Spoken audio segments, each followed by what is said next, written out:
Hello friends, welcome to my YouTube channel NP Shorthand Dictation. Friends, I'm gonna dictate you at the speed of 120 words per minute, approx 600 words. So let's start our dictation. Get ready.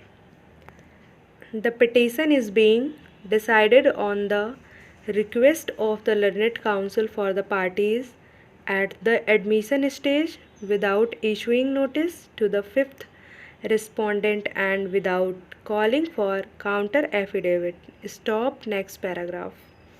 ING Biswa Bank Limited, which subsequently amalgamated with Kotak Mahindra Bank Limited, sanctioned and disbursed credit facility to the fifth respondent, Measures YA Fidelity Engineering Private Limited, borrower company.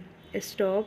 The borrower company defaulted. Consequently, the debt were classified non-performing asset on 4th February 2006 as per guidelines of the Reserve Bank of India. Stop.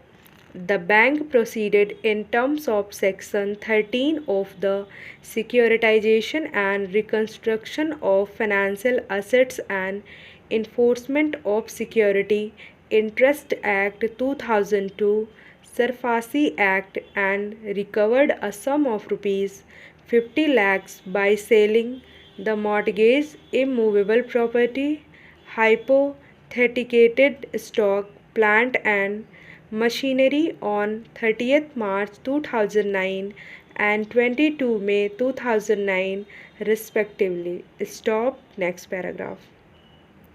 The third respondent recovery officer employs Provident Fund Organization, Kanpur, attached the unit of the borrower company for realizing the dues towards Employees Provident Fund under the Employees Provident Funds and Miscellaneous Provisions Act 1952. Stop. Upon failure to deposit the provident fund by the bank, the recovery officer by the impugned order dated 15th July 2015 attached 2/3 salary of the second petitioner, Zonal Recovery Manager, Kotak Mahindra Bank Limited. Stop. The petitioners are assailing the order in writ jurisdiction. Stop. Next paragraph. Sri Manish Trivedi, learned counsel appearing for the petitioners, would submit that the action on the part of the Provident Fund Commissioner in attaching the salary is wholly illegal and arbitrary. The bank is having first charge on the security of the borrower company. Therefore, the bank has recovered all the outstanding dues by sale of the security in 2009, which cannot be claimed under Section 11 of the EPA Act by the respondents. Stop. The respondents could recover the employees' dues by sale of the other assets of the borrower company. Stop. Next paragraph. Sri Amit Negi, learned counsel appearing for the respondents, would submit that the dues payable by an employer under Section 11 of EPF Act would have priority over other debts and is not subject to the provisions of Section 13 of the Surfaci Act. Stop. Next paragraph. The rival submissions fall for consideration. Stop. Next paragraph. The question which arises for consideration is as to whether the priority given to the dues payable by an employer under Section 11 of EPF Act is subject to Section 13 of Surfaci Act. Stop. Next paragraph. The EPF Act was amended by Act 40 of 1973, Act 19 of 1976 and Act 33 of 1988. Stop. By Act 40 of 1973, Section 11 was renumbered as Section 11 within bracket 1 and a new subsection was added as Section 11 within bracket 2, and it was declared that any amount due from employer in respect of the employee's contribution shall be deemed to be the first charge on the assets of the establishment and shall be paid in priority to all other debts. The scope of Section 11 within bracket 2 was enlarged by Act 33 of 1988 by including the employer's contribution. Stop. Next paragraph.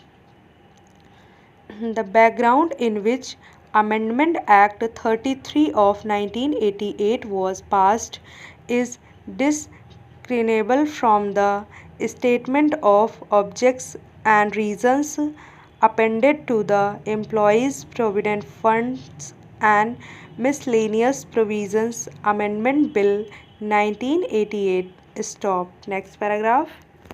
Section 11 as it stands after the amendment of 1988 reads as under colon. Next paragraph. Priority of payment of contribution over other debts where any employer is adjudicated insolvent or being a company, an order for windowing up is made, the amount due from the employer in relation to an establishment which any scheme or the insurance company scheme applies in respect of any contribution payable to the fund or as the case may be, the insurance fund damages recoverable under section 14b accumulations required to be transferred under subsection 2 of section 15 or any charges payable by him under any other provision of this act or of any provision of the